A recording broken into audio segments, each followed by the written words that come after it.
ఇకపై మీకు ఇష్టమైన ఫేవరెట్ సీరియల్స్ యొక్క ఫుల్ ఎపిసోడ్స్ యూట్యూబ్లో అందుబాటులో ఉండవు. కేవలం సన్నెక్స్లో మాత్రమే ఫ్రీగా చూడొచ్చు.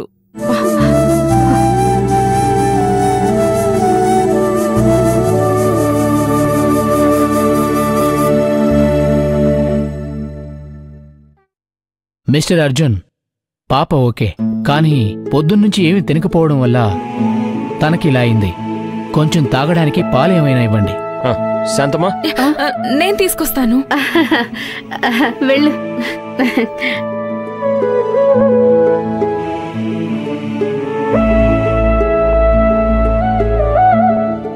తీసుకో.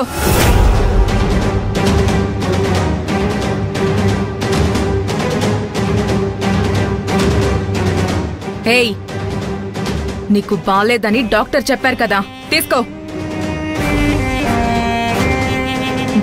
తాగు. నందిని, ఎందుకు బెదిరిస్తున్నావు?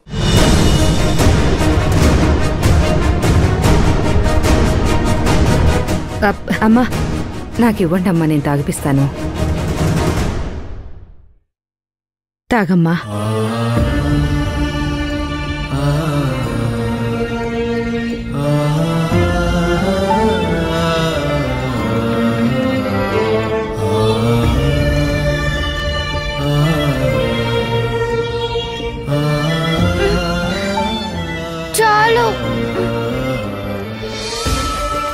అర్జున్ గారు, పాపకి రెస్ట్ కావాలి.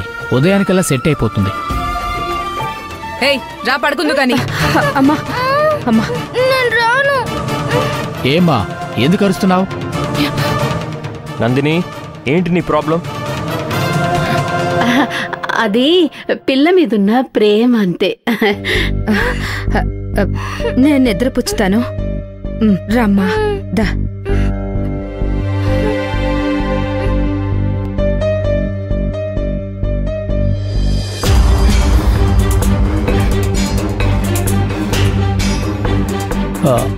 వెళ్ళొస్తాను సార్. Okay sir.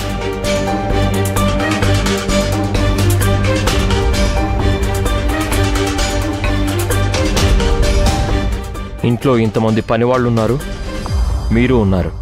పాప ఏడుస్తూ వాళ్ళని హత్తుకుంటుంది.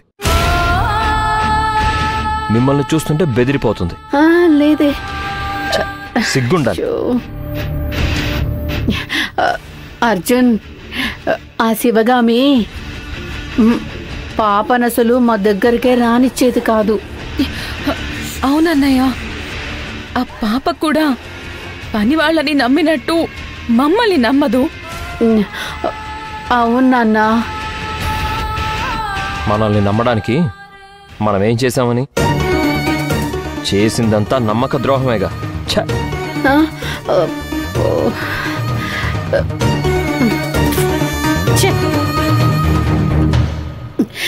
ఏంటి వీడి వ్యవహారం?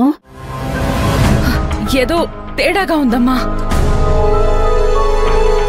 అవును, ఏదో మార్పు మొదలైనట్టు అనిపిస్తోంది.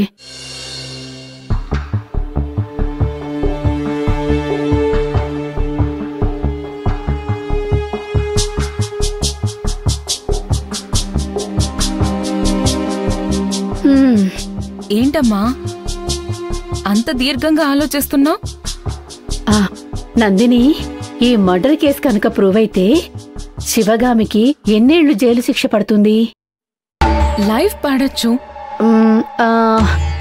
లైఫ్ అంటే 14 ఏళ్ళు. మరి అంత తక్కువ? అదే మాక్సిమం అమ్మా. మనం ఈ 14 ఏళ్లలో మొత్తం ఈ ఆస్తంతా మన సొంతం చేసేసుకోవచ్చు కదా. 14 ఏళ్ళు ఎందుకమ్మా, 14 రోజులు చాలు. అంత ఈజీనా? అంతే కదమ్మా. విను, ప్లాన్ చేసి పర్ఫెక్ట్ గా చేసామనుకో అంతా అయిపోతుంది. ఏ ముసలి, ఎక్కడికి? చిన్నమ్మగారికి భోజనం ఇచ్చి మాట్లాడొస్తానమ్మా. అవును కదా, శివగామి లేకపోతే ఇల్లు ఎంత బోసిపోయిందో చూడు. ఏం నందిని? ఏదో నిజంగానే జాలి చూపిస్తున్నట్టు. వీళ్ళ మోహాలు.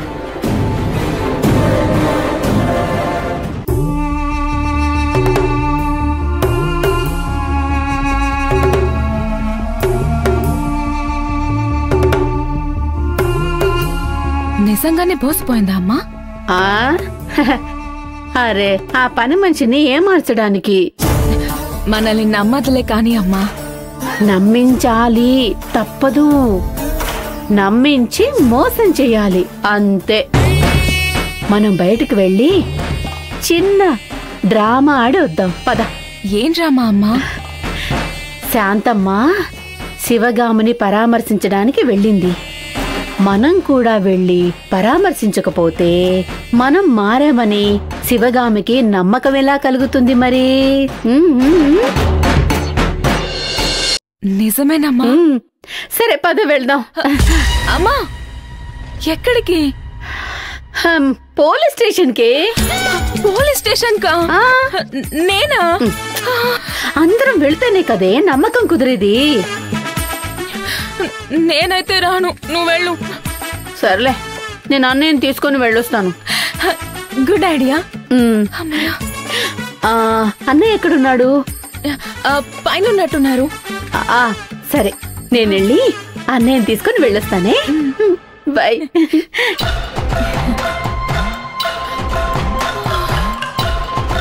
పోలీస్ స్టేషనా? నా వల్ల కాదురా బాబోయ్. Thank God.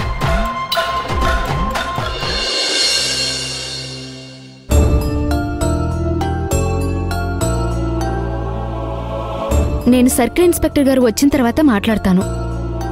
కేసు చాలా కాంప్లికేటెడ్గా ఉంది. ఓకే. నమస్తే మేడం. నమస్తే. నేను శివగామి గారితో మాట్లాడాలి. ఓకే, వెళ్ళండి. Thank you madam.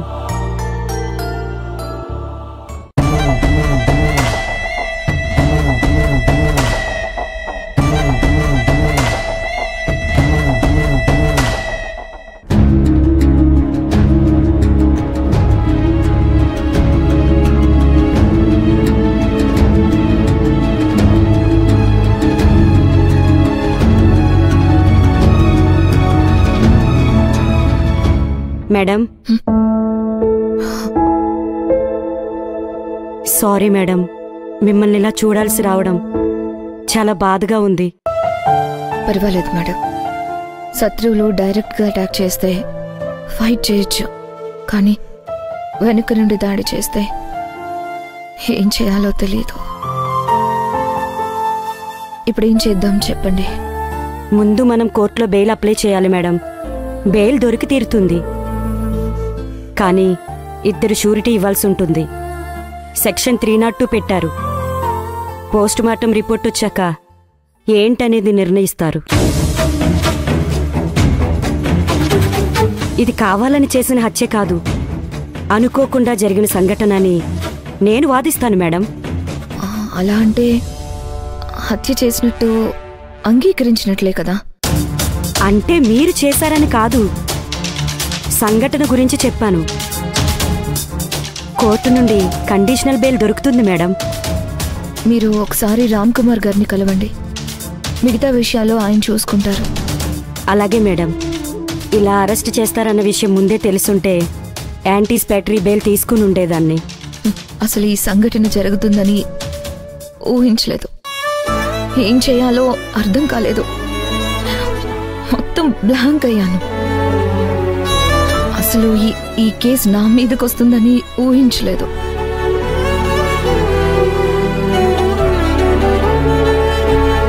మేడం, ఇందులో చాలా లూప్ హోల్స్ ఉన్నాయి. అసలు ఐ విట్నెసే లేరు.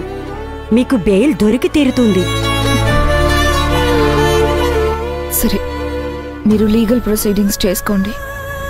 సరే మేడం.